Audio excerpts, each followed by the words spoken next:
So thank you so much, Lancy, for inviting me to share some of my ideas on all this with you. I'm going to, let's see, I'm going to click on share screen. Sharing screen will stop other participants' computer. Okay. Okay. So, I'm in business. So thank you so much. And thank you all for coming. Even though I don't see you, I can sense that you are there. And I look forward to sharing with you some of my ideas on language as symbolic power.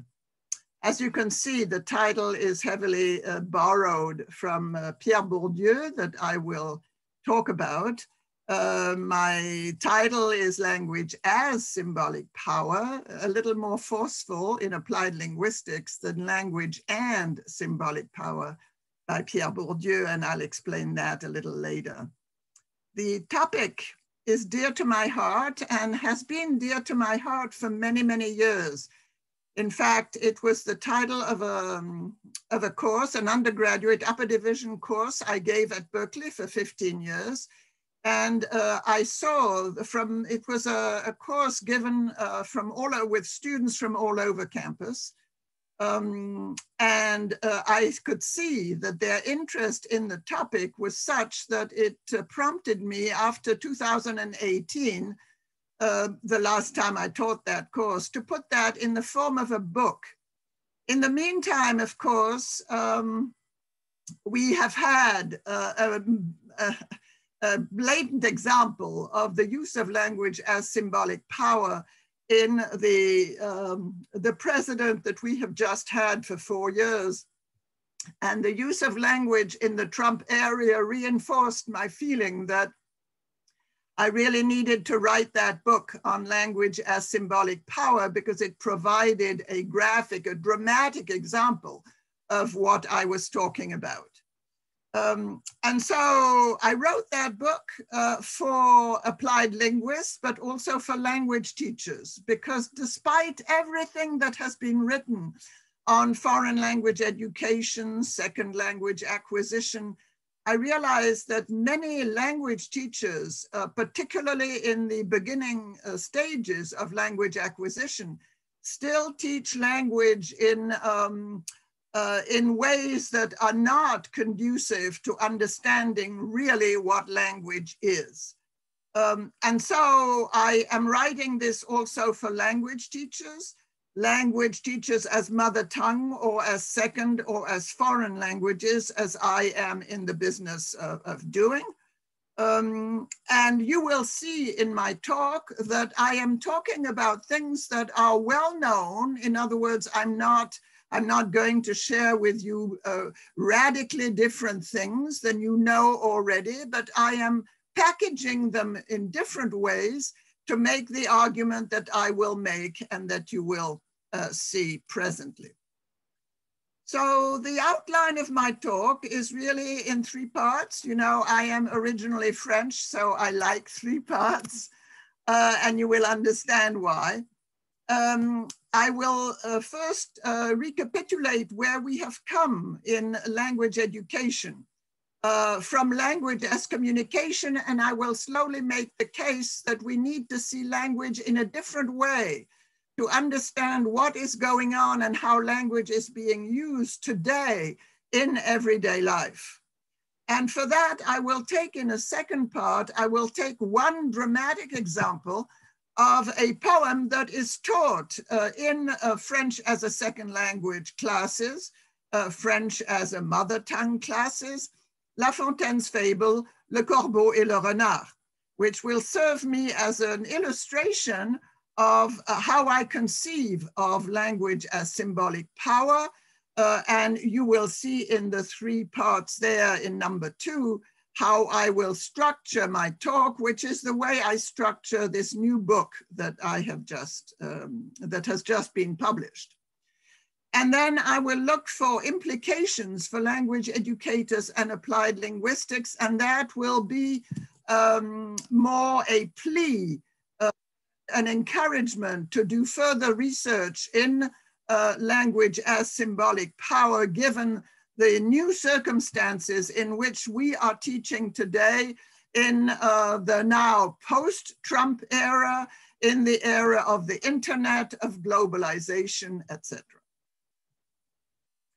So let me first recapitulate what the students who come in and who take foreign languages at American universities, at least, have in mind, what their teachers have in mind, is a few ideas that they have about language and language learning and language use.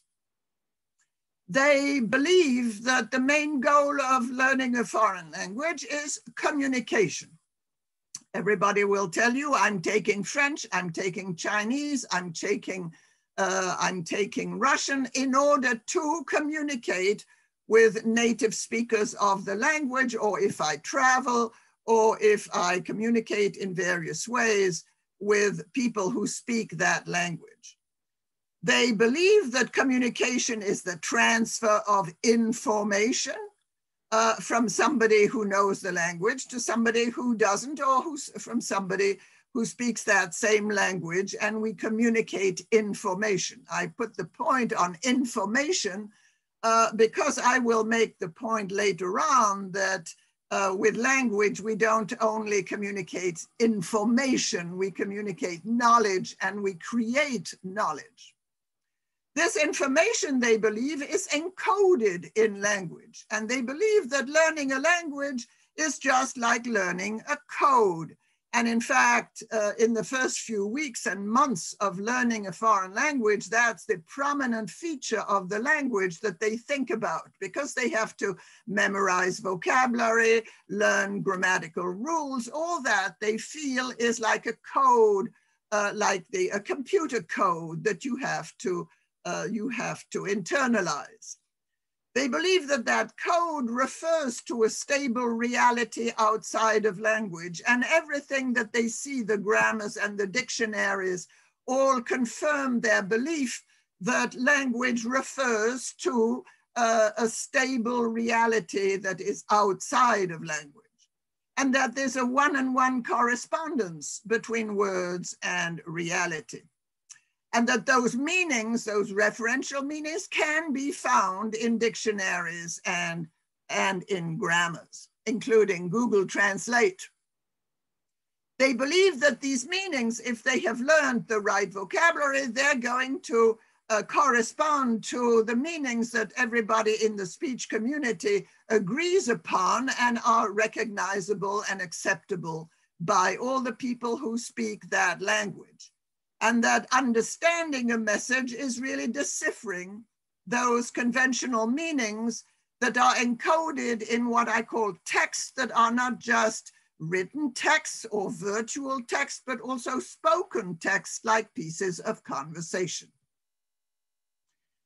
In the last 15 years, however, there have been some changes, and that we all know if we study applied linguistics, that due to globalization, social media, and the increasingly multilingual, multicultural nature of verbal exchanges, all this gives us a more complex view of what language is and what language does.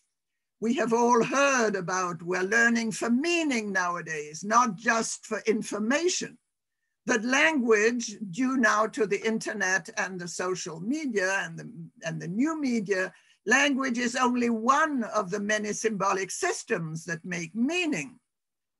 We are confronted more and more, and not only through the recent trial proceedings that we have been watching on television of Donald Trump, that reality is no longer seen as universally agreed upon. People have different cultures or different ideological backgrounds that make them see reality in different ways. Even the native speaker has been replaced now by people who know multiple languages. The native speaker is no longer the model for learners of a language. but the bilingual and multilingual speaker. The dictionary meanings have been replaced by meanings in discourse.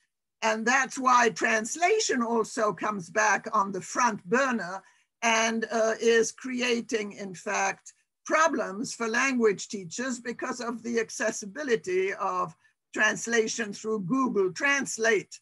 Many of my colleagues in foreign language education are a little worried that they're being put out of a job through Google Translate.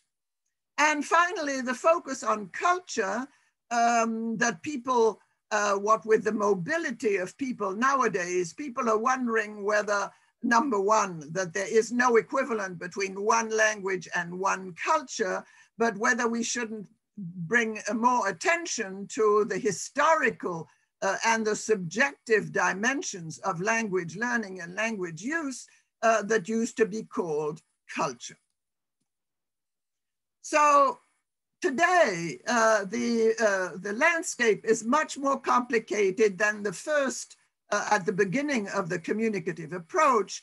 And we as educators, we know that when we teach grammar and vocabulary, things are much more complex than that. In fact, today, as the absolutely shattering book by Janet McIntosh and Norma Mendoza Denton, I will give you the reference presently, they call, when they look at the language in the Trump era, they talk about language being in a state of linguistic and political emergency. As we can see, and they list the complicating, very complex landscape nowadays of how people learn and use language. Language, in particular global English, but also global French or global German or global Chinese, has become or is becoming commodified for instrumental purposes. And we're back to a view of language as the exchange of information, but to gain personal capital, symbolic and economic capital. In the disinformation age, language plays a rather nefarious role, sowing distrust, propaganda, post-truths, etc. We no longer agree even on a common national narrative. We used to say, well, you know, if you go to Germany, the Germans think this or that. Well, there's East Germany, there's South Germany, there are the Swiss, there are the Austrians, and all the people who speak German and who don't fit into any one national narrative. We have seen language as instrument of political symbolic violence, in fact, in the recent days of the trial of Donald Trump. In addition, we are experiencing a distrust of institutions, including the institutions, the academic institutions, or the legitimacy of people in power, the politicians, the media, and various other kinds of institutions. It seems like nowadays with the social media and the internet, everybody is vying for attention, for visibility, and for making themselves legitimate speakers, whether they belong to an established institution or not. Of course, some people will say, well, all this has been talked about when we talk about intercultural, developing intercultural competence. And in Europe, intercultural learning is quite strong as a trend, but I will argue that it's insufficient to cope with the current emergency. And so I am going to now take an example to make graphic and dramatically illustrate what I'm talking about. First, I want to show you here shortly, but you will have that accessible to you afterwards, where I position myself vis-a-vis the people who have talked about these things. In particular, here you've got the reference to Janet McIntosh and Norma Mendoza Denton, language in the Trump era. I'm talking about the similar things as Donaldo Macedo in decolonizing foreign language education. There are a lot of references here to global citizenship, translanguaging, and translingual practices. All this will fit into the way I conceive of language as symbolic power.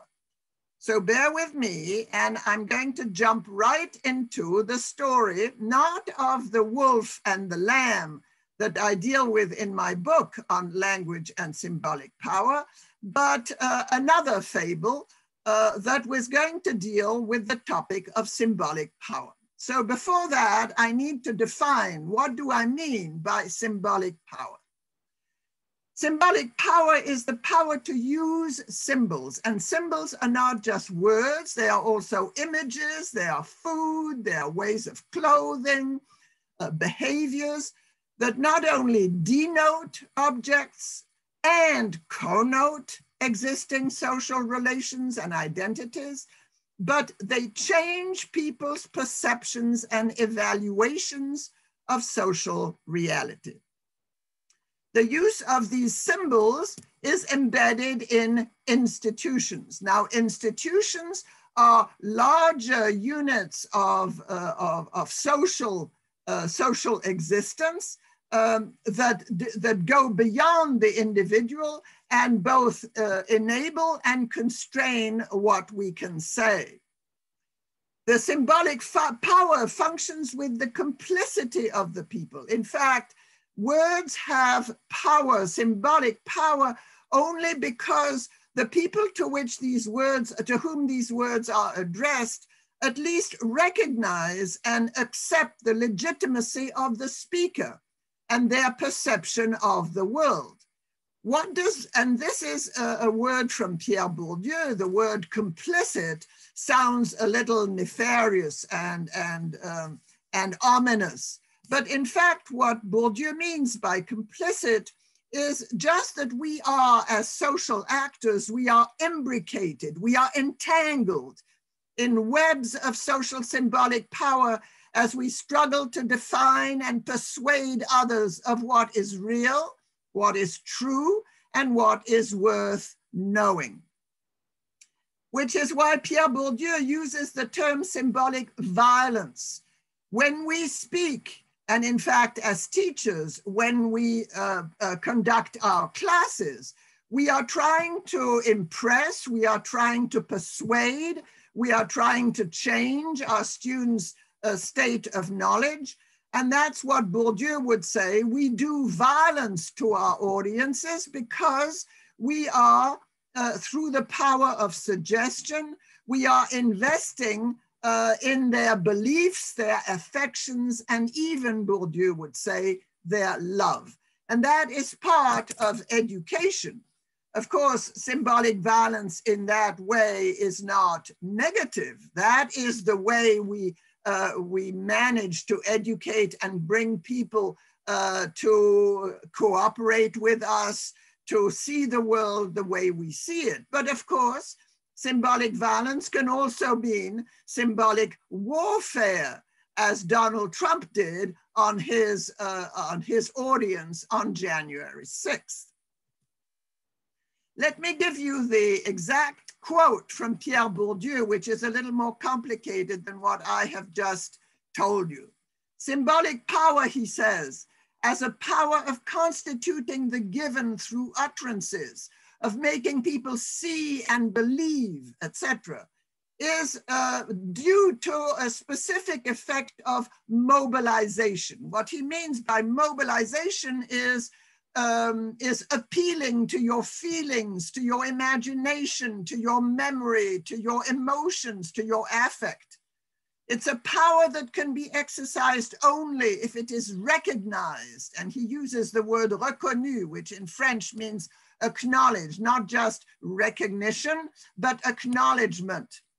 That means, he says, that it is misrecognized as arbitrary. In other words, I will have an effect on my interlocutor only if he or she recognizes my justification, my legitimacy in speaking the way I do, meaning that the way I speak is totally arbitrary, meaning is natural. As an older person or as a professor or as a French person, I have a legitimacy to teach French, let's say, that you will believe me because you will feel this is part of my arbitrary, natural kind of endowment.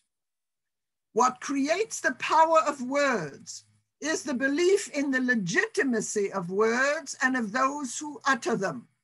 And of course, then Bourdieu adds, words alone cannot create this belief, meaning that I have the legitimacy to be believed in what I say, not just because my body is who I am, but because of either my age, which is a kind of institution, it is the ageism, so to speak, or because of my nationality, or because of my gender, or because of my academic degrees, whatever makes me believable to create belief. So I'm going to structure my talk according to the 3 dimensions of symbolic competence, and I will not come back, I will not expand on that because that's going to be the structure of my whole talk. I'm going to show you how language constructs, in fact, symbolic competence through symbolic representation, symbolic action, and the symbolic reconstruction of social reality. And for that, I'm going to use that fable of the crow and the fox. So here is an illustration by the famous woodcut artist Gustave Doré of Le Corbeau et le Renard. And I'm going to read the English, and you can read the French if you know French. I'm going to then read the French a little later on. This was a fable by Jean de La Fontaine, who was the poet at the court of Louis XIV in Versailles, in fact, where I come from, in 1668. Master Crow, perched on a tree, held in his beak a cheese. Master Fox, enticed by the smell, held forth more or less in these words. Hey, good day, sir of the Crow. How pretty you are, how handsome you look. To be truthful, if your song is like your feathers, you are the phoenix of the denizens of this world, of this wood.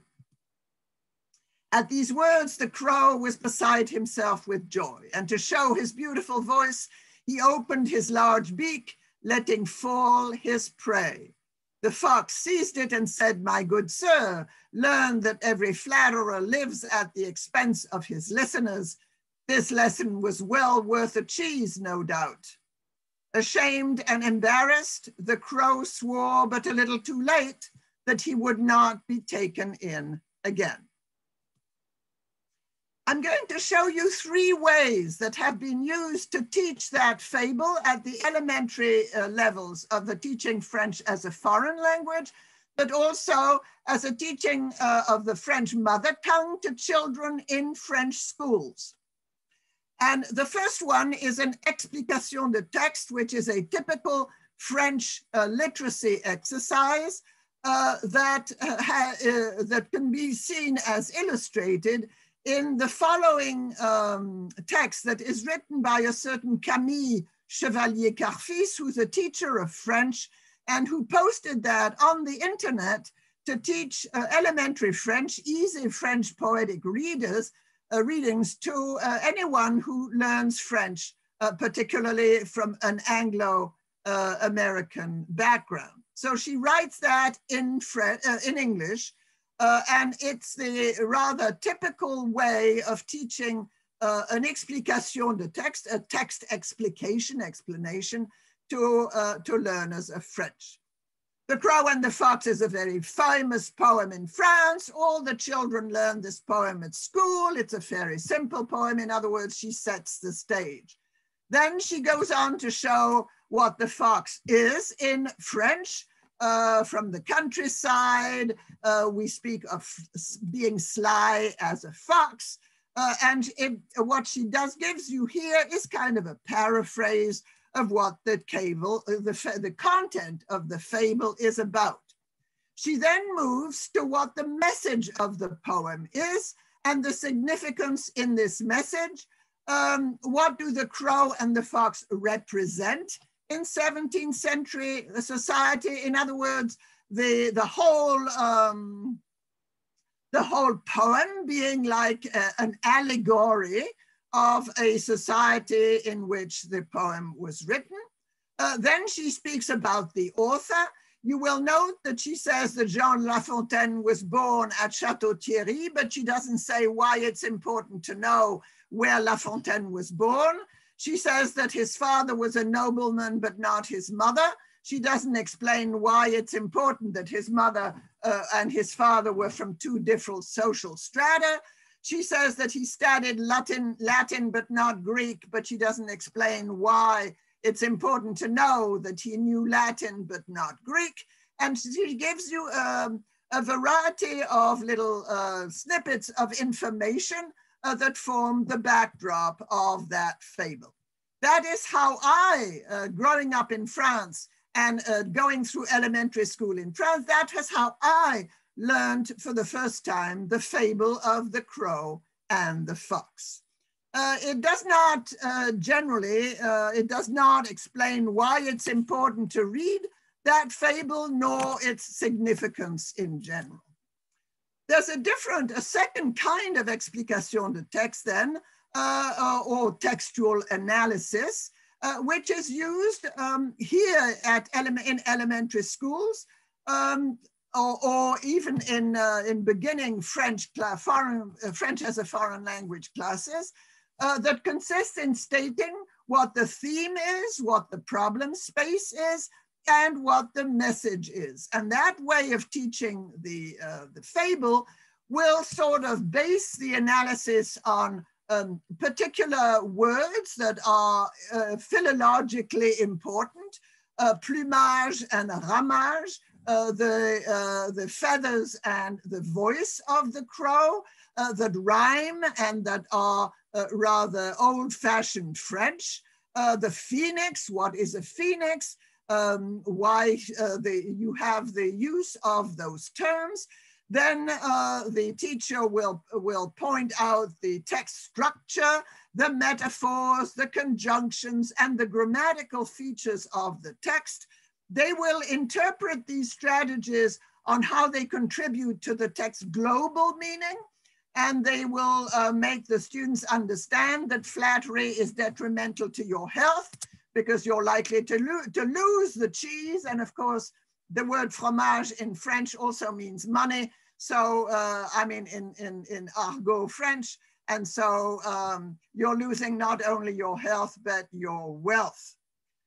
And such an explanation will end on an encouragement to students to use their literary knowledge to appreciate the text's originality, which is a little difficult for learners of a foreign language in French, particularly if you are a beginning level. I saw that fable taught in foreign language classes, French as a foreign language, using the communicative approach. And the communicative interactional approach then takes the text as a pretext to have the students develop communicative competence through either reader's theater and role play, or an interview with La Fontaine as an author, or you have the students write a letter to the young crown prince, to La Fontaine, because La Fontaine, in fact, dedicated that fable to the crown prince, the son of Louis XIV. So they had the students write a letter to the author. Imagine a dialogue between the crow and another fox 1 year later, or imagine a dialogue between the farmer's wife and her husband, since the crow must have stolen the cheese from a farmer's wife who had just made the cheese and had it on her windowsill. But that kind of approach does not give you a sense of the historical, symbolic, and social meaning, social symbolic meaning of that fable. So I want to now look at that fable, but from a symbolic power perspective, viewing language as discourse and viewing language use as verbal acts with social consequences, and asking who speaks in response to what, in conformity with what social expectations and institutional conventions, and to whom is the text addressed, and whom does it try to use symbolic power on. So I'm going to look at how the text represents, acts upon, and constructs social reality. So let me reread the story from the French. You can follow again on with the English. Maître Corbeau sur un arbre perché tenait en son bec un fromage. Maître Renard, par l'odeur alléchée, lui tint à peu près ce langage. Hey, bonjour, monsieur du Corbeau, que vous êtes joli, que vous me semblez beau. Sans mentir, si votre ramage est égal à votre plumage, vous êtes le phénix des hôtes de ces bois. À ces mots, le corbeau ne se sent plus de joie, et pour montrer sa belle voix, il ouvre un large bec et laisse tomber sa proie. Le renard s'en saisit et dit « Mon bon monsieur, apprenez que tout flatteur vit aux dépens de celui qui l'écoute. Cette leçon vaut bien un fromage, sans doute. » Le corbeau, honteux et confus, jura, mais un peu tard, qu'on ne l'y prendrait plus. Let's look at language as symbolic representation. And here I'm going to rehearse things that you know already, but I'm just putting them together as a category for the teacher and the students to look at. First of all, it's not just about a crow, a fox, a cheese, and a phoenix. These are categories, social categories of cognitive models of object in the socio-cultural world. As soon as you hear the word fox, you have not just an animal in a forest, but you have slyness, savviness, intelligence, cunning, all that it evokes. So each of these words evokes, a crow evokes ugliness, a little dumbness, because he's black, and so he's, and I say he, that is a Francisism, because the crow in French is masculine, like is the fox. So you will find me saying he instead of it. Also, you have those discourse markers of social class. When the fox uses vous to address the crow, or says Monsieur du Corbeau, and speaks in highfalutin courtly French, you are facing a strategy that Bourdieu would call a strategy of condescension, using the particle Monsieur du Corbeau, and then afterwards returning to mon bon monsieur. You have a whole exercise of symbolic power within social class distinctions that need to be pointed out. You have the narrator's irony also in that poem, when he says the fox uses approximately this language. This is La Fontaine tongue-in-cheek, saying we know that the fox does not speak, so he is using language, this approximately this kind of language, as if La Fontaine is translating into French the ideas of the fox. When he says, vous me semblez beau, you seem beautiful to me, again, he is undercutting the flattery by irony and humor. When he says sans mentir, to be truthful, you seem to me like the phoenix of this woods. Sans mentir, of course, the fox is lying through his teeth. And so the sans mentir is itself a marker of irony. And of course, the choice of the unsaid. While Aesop, that was the model for La Fontaine, explicitly said that the crow had stolen the cheese, in other words, that the nobility had stolen its wealth, La Fontaine does not go that far, and we will see why. Language as symbolic action. We have throughout this, this text, we have examples of language as performing, in fact, speech acts. The fox is the crow through his vocal performance and the performative aspect of the speech acts. We see here language in action, creating, in fact, the situation between the fox and the crow. We see, in fact, the intended, what Searle and Austin would call the illocutionary force of the speech act of flattery and the perlocutionary effects of the fox's utterance, which are, in fact, the dropping of the cheese. We see the face work at work, where in fact, the flattery operates through a certain pragmalinguistic and socio-pragmatic competence, and I refer you to the work of Jenny Thomas on that kind of pragmalinguistic, socio-pragmatic processes. The participant frameworks also could be brought into that, and the differences in register and tone that the fox uses to, in fact, exert symbolic power, namely to make the crow believe that he has a beautiful voice, etc., that is worth displaying. The third way of looking at what's happening in that fable is the language as construction of social reality. And Louis Marin shows that very well in his analysis of that fable in The Portrait of the King. He asks, in fact, why did the crow not eat the cheese as soon as he had stolen it? That's because he can afford it. He is not like the fox dependent on finding food in forests. He has, in fact, the economic capital and the wealth necessary that the aristocracy would have, and that he doesn't need to go begging for food. So he can afford to be all, how could I say, demonstrative, symbolic capital that is more important to him than, in fact, the cheese. Why does the crow fall for the words of the fox? That is because the crow is all appearances, all sound, all symbolic social class, and needs that in order to survive as an example of his class at the court.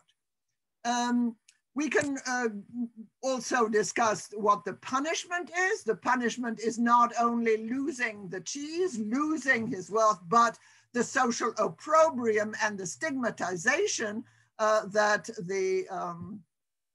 the crow incurs. But as we could see with the tongue-in-cheek style of La Fontaine, the winners are those who, like the fox, can play the game of self-promotion while ridiculing the game itself. And that, I would argue, is also something that La Fontaine has to do in order to survive at the court of Louis XIV.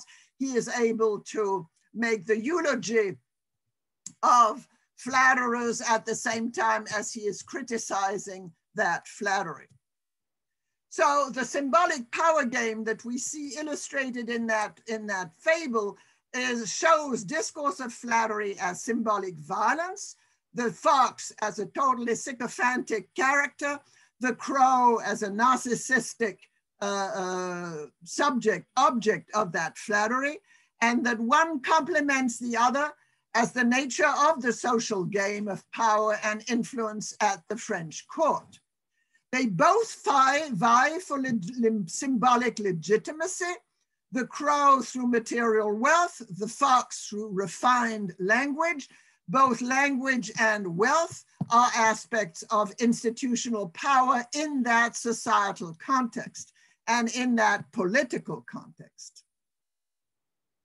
And we could say that both, in fact, display the symbolic power, the symbolic competence that is necessary to survive under these social and cultural conditions. Now, La Fontaine created a fox that was a master at manipulating language as a discursive and social and historical process in the construction of that reality. The fable of La Fontaine, I would argue, contributed to solidifying and consolidating a social reality based on corruption and flattery, which is why when the fox says you should learn a lesson, and that should, and the crow swears that he will never do it again, this is disingenuous, because the crow knows very well that that is the rule of the game of the whole society. So there is no not doing it again. At age 47 in 1668, La Fontaine knew well the courtly culture that prized social visibility and how important it was to have the highly rhetorical skills in the exercise of power. So how should we understand the role of such fables that it played in the emerging literacy of the young heir to the throne? Well, La Fontaine was telling him, you're going to need the flattery, but you're going to have to not condone the flattery. So, Your Majesty, you're going to be in a paradox. You're going to have to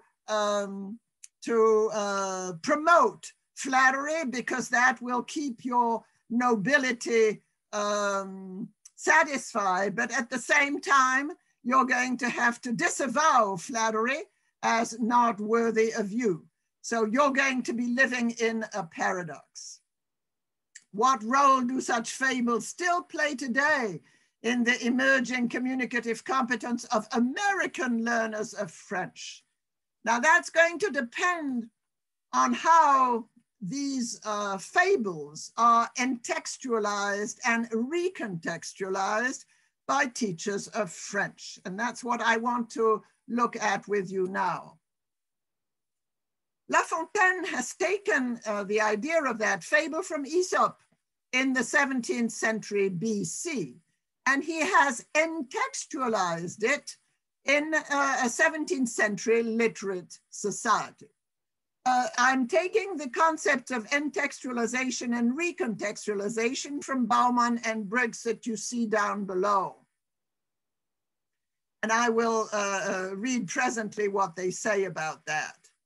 The pedagogy of explication de texte that is done orally in a classroom of young learners of French as a mother tongue in France re-contextualizes La Fontaine for educational purposes. It not only re-contextualizes, but also recontextualizes it for a French as a foreign language learners in the US.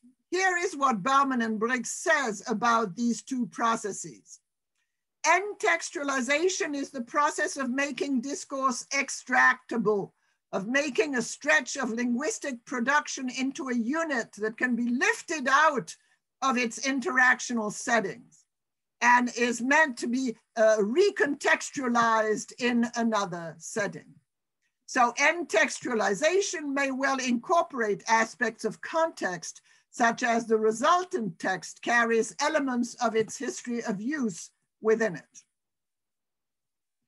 So by taking texts not as fixed products, as standing as arbitrary natural products, that this is how La Fontaine wrote it, by historicizing, by reconsidering the processes of contextualization and contextualization, we can teach language as dialogue, agency, and interaction by bringing in the historical and social symbolic context in which these texts were performed, were produced, were performed, and upholding, in fact, the culture of 17th century France, and right now, in fact, used in a negative sense, illustrate a certain social symbolic reality of 21st century, in fact, also American culture.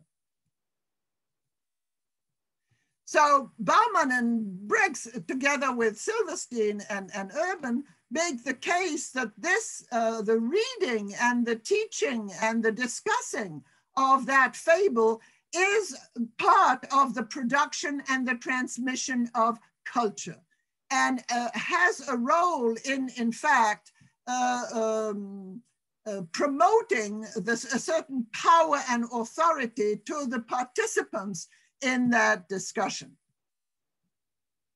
So let me read what Blommert, the sociolinguist, the Belgian sociolinguist, in fact, who just died recently, says about that meta-discursive dimension of teaching, for instance, the fable in that way. So teaching a fable, the fable of the crow and the fox, is accompanied by a particular meta-discourse, which provides a sort of preferred reading for the discourse. So in fact, if we teach the crow and the fox as an entextualized and recontextualized text that acquires a significance in our current days, we are in fact exerting symbolic power in the interpretation of the crow and the fox, and we have a way of re-embedding it in the present day. I will, okay, I'm looking at the time and I just want to wrap things up. What I've been talking about here is a way of recapturing language as a process in the exercise of symbolic power to represent, to act, and to construct social reality. So quoting an article that I wrote in 2014 on language and culture, I will read you what I wrote, following the idea that the linguistic sign not only represents and performs reality, but constructs it as well. In fact, Ruqayyah Hasan points to the semiotic struggle as to who will define and control reality itself. As we teach language, we are teaching the students themselves that they are not just adopting somebody else's linguistic system. They are in fact defining and controlling by their choices of what to say and what not to say. They are in fact in the process of constructing a way of seeing reality through the foreign language that does have an effect on the larger scheme of things. So I would also say that through the internet culture and the social media that language teachers are so fond of using, that we are not just making meaning, we are struggling to make meaning and have these meanings stick. And I would just, I have just listed those things to read to remind us of when we're teaching language, we are involved in a, not just in a Twitter warfare, as we have been used to seeing from our former president, but in a game, if you wish, in a symbolic game of influence when we communicate with so many people and try to make them see the world our way. I will skip that and go to that last one that I find is important. As we look at language as symbolic power, we are moving away from a structuralist way of looking at language into a more post-structuralist or beyond structuralism, a way of looking at texts that in fact demands that researchers and practitioners in applied linguistics not only state their subject position, but embed their observations and analyses in their historical and subjective conditions of possibility. In other words, I want to recapture the idea that through language, we are teaching historical and social consciousness, but not independent of language or not as the result of language, but embedded in our choices, in our discursive choices themselves. Okay, and now I come to my conclusion. And I want to give you that nice quote from Janet McIntosh in her introduction to that book on language in the Trump era. She writes, "In the current political moment, language is in a state of linguistic and political emergency. To grasp as fully as possible the capacious significance of any given speech event, and that includes the dialogue between the fox and the crow, requires an expansive sense of context. Treating language, in other words, not as a matter of narrowly construed persuasion, not just looking at how the fox persuades the crow to drop the cheese, but as a matter of anthropology. It means broadening farther outward to examine the significance of a speech event in ideological, historical, national, and even international context." And I'll read you the last paragraph. "Today's attention culture," and that is echoing what we read in the press, that nowadays our students' attention is being appealed to, is being imbricated, is being called upon constantly. And that culture prizes popularity, competitiveness, high communication skills in multiple modalities through multiple channels, requires us to focus not just on how language is used to exchange information and to index identities, but how right from the start in second language acquisition, it is an instrument in the struggle for symbolic power on many different levels. The question that is now before us and that I look forward to discussing with you is how to make students aware of this struggle and of its multiple possibilities. Thank you, and I look forward to discussing that with you in the next 15 minutes. Yes, thank you so much, Dr. Clara Crumpsch.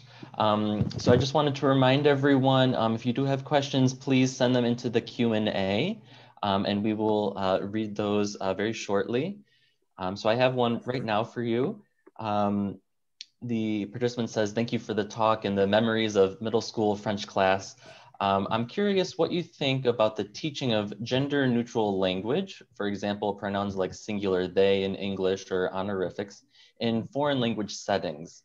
I've checked with foreign language professors quite recently, and it sounds like current textbooks, in the US at least, don't have current usages of gender neutral language. This seems problematic on many levels, especially in the context of everything that you've clearly outlined." Yes, thank you. That is a very relevant question. We do have in the US, I say we because I'm now American, we do have the he, she, they that teachers are very attentive to and are very important for students. I understand that the French also have their way of avoiding the pronouns, either through on, but through the impersonal pronoun or other ways.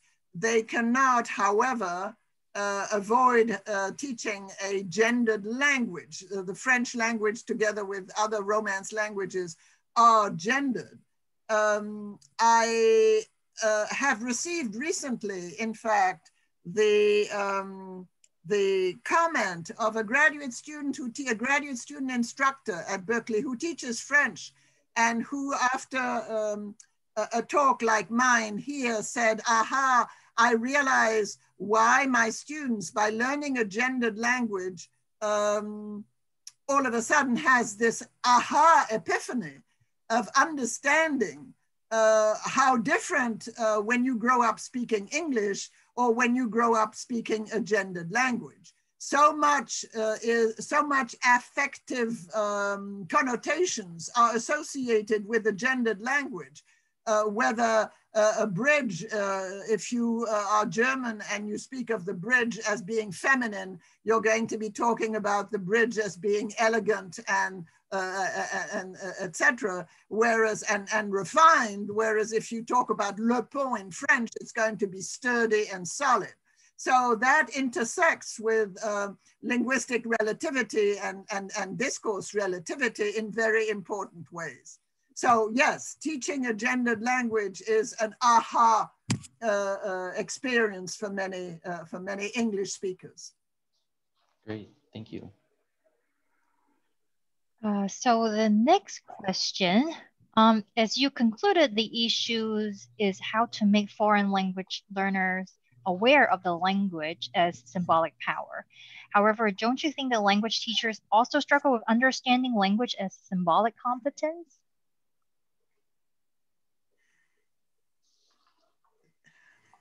Do they struggle to understand the concept of symbolic competence?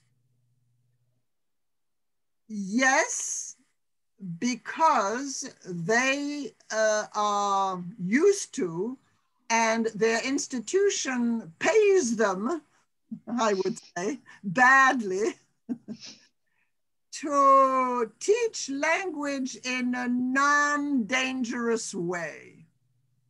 They are paid and they are viewed by the general population as teaching a code, teaching structures, teaching labels for a world that is well known, that is familiar, and that is the same in French, German, English, and Russian, and Chinese.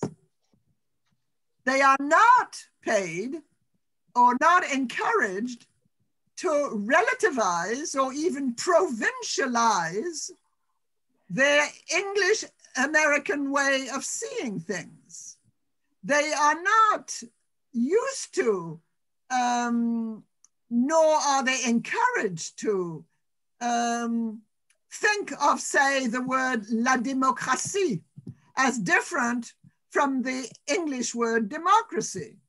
The dictionary tells them that it's the same thing. Democracy is the same thing as die Demokratie in German and la démocratie in French.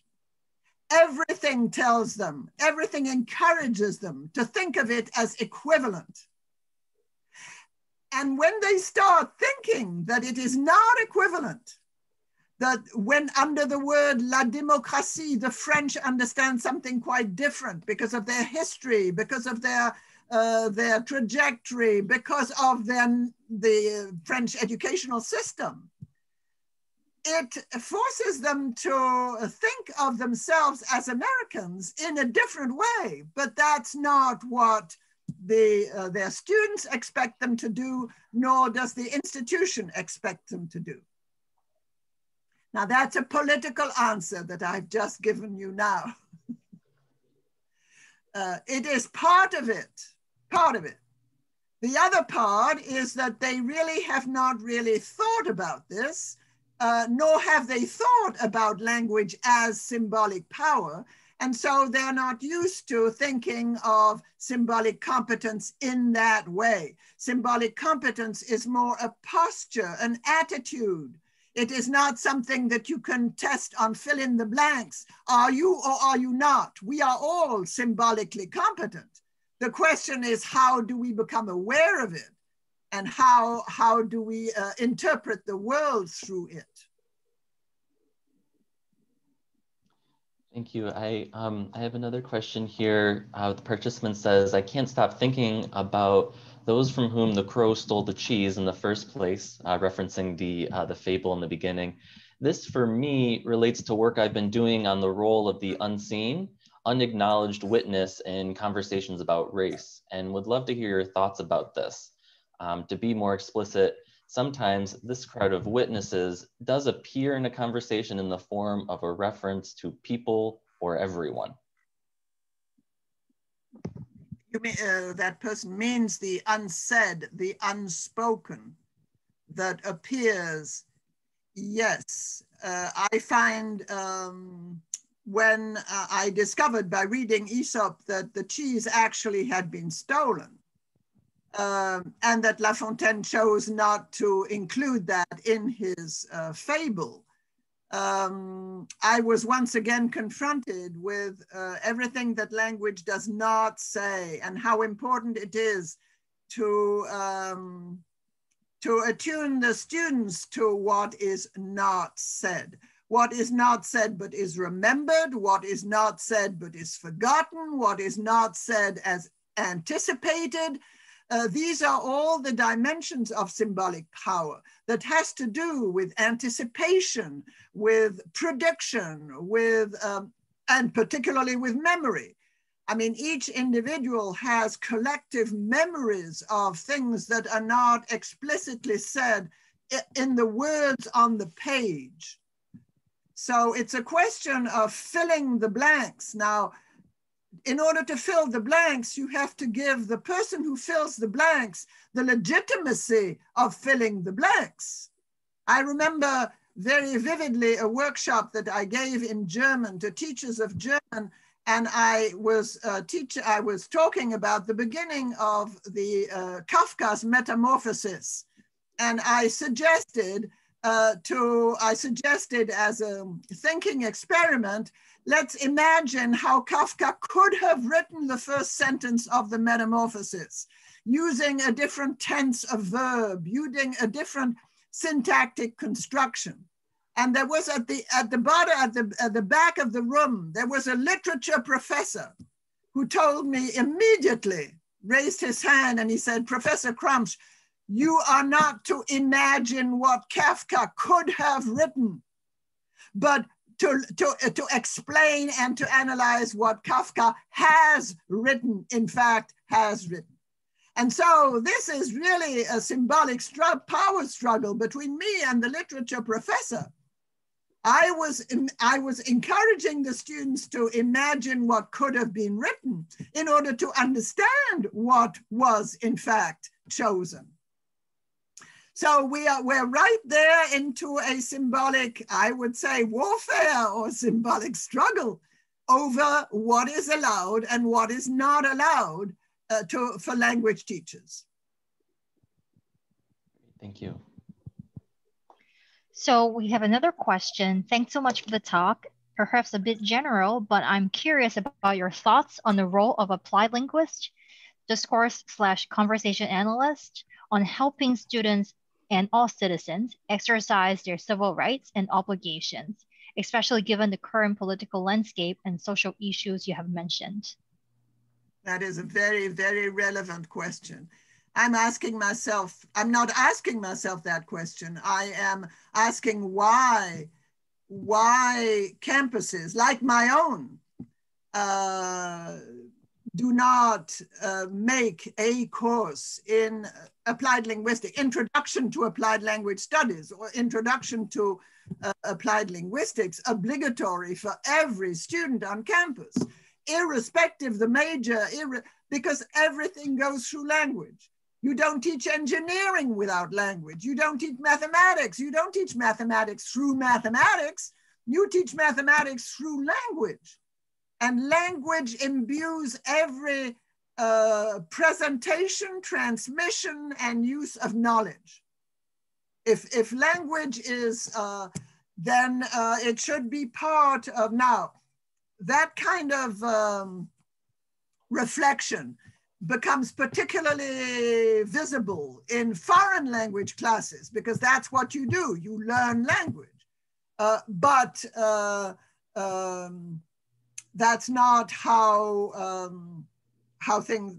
that's not how foreign language departments that are under attack, because the humanities are not doing very well these days, nor are foreign language departments. They want every single enrollment to count towards German and not towards German or French or whatever, and not towards applied linguistics. That question of yours intersects with the whole issue of disciplinarity, interdisciplinarity, who gets credit for the enrollments in which department, how are majors distributed on campus, etc. But from an intellectual perspective, yes, absolutely. Any undergraduate should have had a course of introduction to all that I've been talking about to understand their role in not only on campus and as a student, but as a citizen and as a global citizen, if we go that way. Thank you. I think to that point, we have a question about, the extent to which we as teachers need to make our stances clear to our students, our ideologies or the reasons why we may choose texts. So to what extent do we make those stances known to our students in the classroom? Yeah, that's totally appropriate question. I think everything speaks for making that that stance, that position clear. I would even say making your political views clear. I mean, it's unavoidable. But of course, making space for all views, all opinions, etc. in the classroom. I find that language teaching is a political activity. There's no doubt about that. And no use pretending it is not.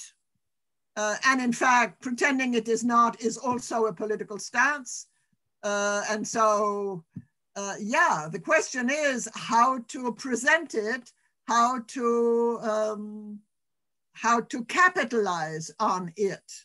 Making it into an intellectual issue. I would say share with the class not only your opinions, but I would say as a foreign language teacher or second language teacher, share with the class how you yourself dealt with the paradoxes and the disconnections between your native language and the language that you're teaching. Because after all, you've had to deal with these incompatibilities of views, etc. How do you deal with that? So you don't want to transform the classroom into a psychoanalytic session, but I think the language teacher needs to reflect much more on his or her own trajectory. And by sharing that with the students, you are also sharing, well, your little tricks. In my case, how do I deal with being French, having married a German, coming as a German into the United States and teaching German in the United States? It has my way of dealing with it is making it into an intellectual problem.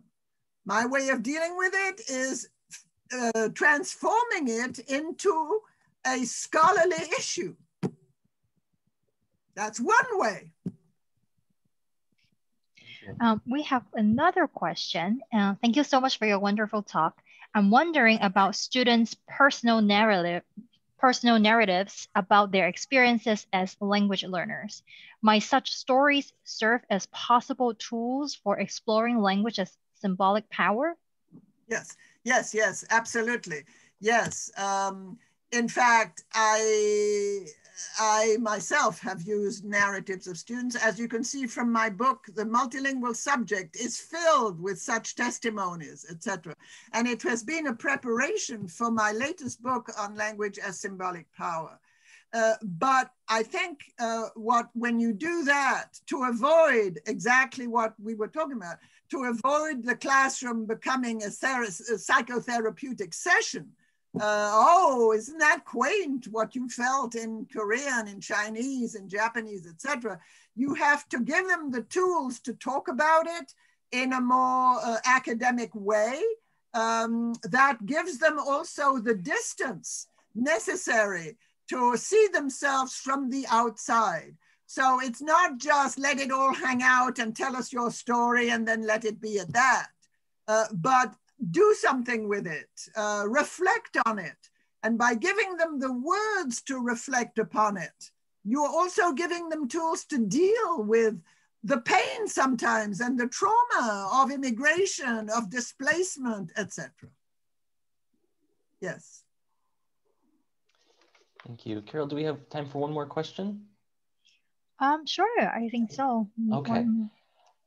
So another question we had was referencing some of your earlier work, but is symbolic competence part of interactional competence, or is it something a little different? Yeah, that is the question. Thank you for that question, because I've been asked it several times, and I've been asked whether it's the same as intercultural competence or interactional competence.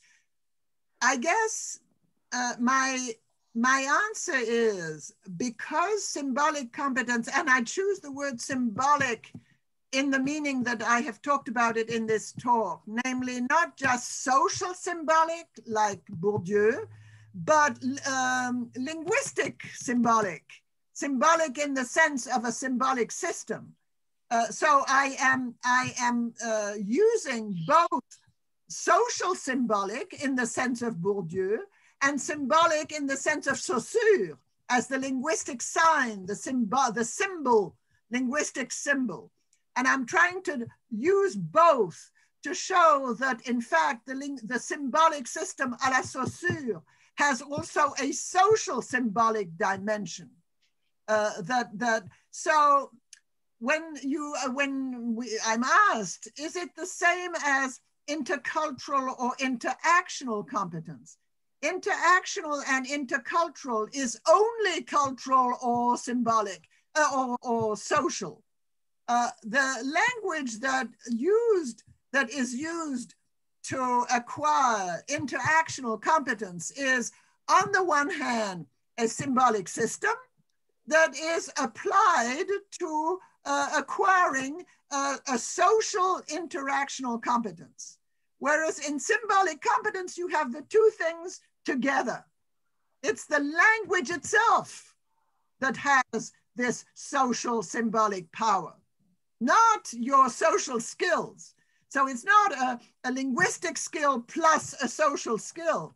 It's the linguistic that is social right from the beginning.